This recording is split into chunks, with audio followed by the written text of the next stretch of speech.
আমার ভাইয়ের কথায় এই কেকটা নিতে আমি বাধ্য হলাম। আসলে আমার ঐদিন কেকের ক্লাস ছিল। আর সেদিন হচ্ছে আমার বাকি যা কেকের অর্ডার ছিল সবগুলো আমি রাতে কমপ্লিট করে রেখেছিলাম। জাস্ট এই কেকটা আমার ভাই হুট করে আমাকে সকালবেলা কল দিয়ে বলে যে, তার বন্ধুর একটা গায়ে হলুদের কেক লাগবে।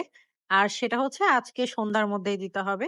যেহেতু আমি রাতেই সব কাজ করে রেখেছিলাম, সকালবেলা উঠে আর কাজ করার আমার তেমন একটা শক্তি নেই। প্লাস হচ্ছে আমার কেকের ক্লাসও শুরু হয়ে যাবে দুপুর থেকে। তো কেকের ক্লাস করব না কেক এটা বানাবো সেটা নিয়ে একটা বড় চিন্তায় পড়ে গিয়েছিলাম। ১ম এ হচ্ছে ওকে আমি ডাইরেক্টলি বলে দিয়েছিলাম যে আমি কেকটা বানাতে পারব না। যেহেতু আমার ক্লাস আছে। পরবর্তীতে যেহেতু ওর বন্ধুটা অনেক রিকোয়েস্ট করছিল, তো পরবর্তীতে আমি কেকটার অর্ডার নিয়েছিলাম। আর বললাম যে, "ঠিক আছে তাইলে আমি সন্ধ্যার মধ্যে ট্রাই করব কেকটা রেডি করে দেয়ার।" যেহেতু ছোট কেক ছিল ২ পাউন্ডের মধ্যে একটা গায়ে হলুদের থিম কেক। আর মেইন যেটা আমার সুবিধা হয়েছিল সেটা হচ্ছে কোন রকমের আমাকে ডিজাইন দেয়নি। আমার মন মতোই হচ্ছে আমাকে কেকটা বানিয়ে দিতে বলেছিল। তো আমি চেষ্টা করেছি যে আমার মতো ইজিয়েস্ট ওয়েতে কিভাবে এই কেকটা বানানো যায় সেটা ট্রাই করার তো আমি যেভাবে হচ্ছে খুব সহজে আমি কেকটা বানাতে পারবো সেটাই করছিলাম। ১ম এ হচ্ছে আমি একটা ২ পাউন্ডের চকোলেট ফ্লেভার এর স্পঞ্জ নিয়ে নিয়েছিলাম স্কোয়ার এর মধ্যে। যেহেতু আমাকে বলেছিল স্কোয়ার এর মধ্যে কেকটা হবে। আর প্রত্যেকটা লেয়ারের মধ্যে আমি বেশি করে চকোলেট গানাশ আর চকোলেট ক্রিম দিয়ে হচ্ছে কিছুক্ষণ ফ্রিজের মধ্যে আমি সেট হতে দিয়েছিলাম। যেহেতু আমি খুব তাড়াহুড়া করে কেকটা বানাচ্ছি, তার উপরে হচ্ছে কেকটা আমি বেশিক্ষণ ফ্রিজিং করতে পারব না। সো যে যার কারণে হচ্ছে আমি এটা এরকম নরমাল কোটিং করেই ফ্রিজিং করতে দিয়েছিলাম। এরপর আমি বের করে হচ্ছে বাকি যে কাজ ছিল সেগুলো করে রেখেছিলাম। আমি এখানে কোন রকমের ফন্ডেন্ট এর কাজ করিনি। যেহেতু ফন্ডেন্ট এর কাজ এত কম সময়ের মধ্যে করা পসিবল না। আমি চিন্তা করছিলাম যে কিভাবে আমি কোন রকম ফন্ডেন্ট ছাড়া একটা সুন্দর গায়ে হলুদের কেক বানাবো। তো অনেক চিন্তার পর হচ্ছে আমি এই ডিজাইনটা করেছি।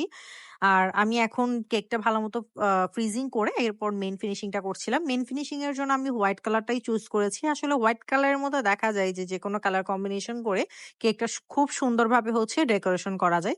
বাট অন্যান্য কালার দিয়ে দিলে দেখা যায় যে পরবর্তীতে সুন্দরভাবে ডেকোরেশনটা হচ্ছে না বা ডিজাইনটা যদি একটু আমি এদিক ওদিক করতে চাই সেটা পসিবল হচ্ছে না। যার কারণে ১ম এই আমি কি করলাম ফুল হোয়াইট ক্রিম দিয়ে কেকটাকে আমি ফিনিশিং করে নিলাম। এতে করে পরবর্তীতে যদি আমি কোন কালার কাস্টমাইজ করতে চাই সেটা খুব সহজে আমি করতে পারবো। আপনারা সবসময় চেষ্টা করবেন এটা করার। যখন আপনার মাথায় কোন রকমের আইডিয়া থাকবে না যে কিভাবে কেকটা ডেকোরেশন করব, তখন ১ম এই চেষ্টা করবেন এভাবে হোয়াইট ক্রিম দিয়ে ফুল কেকটাকে ফিনিশিং করে রাখার।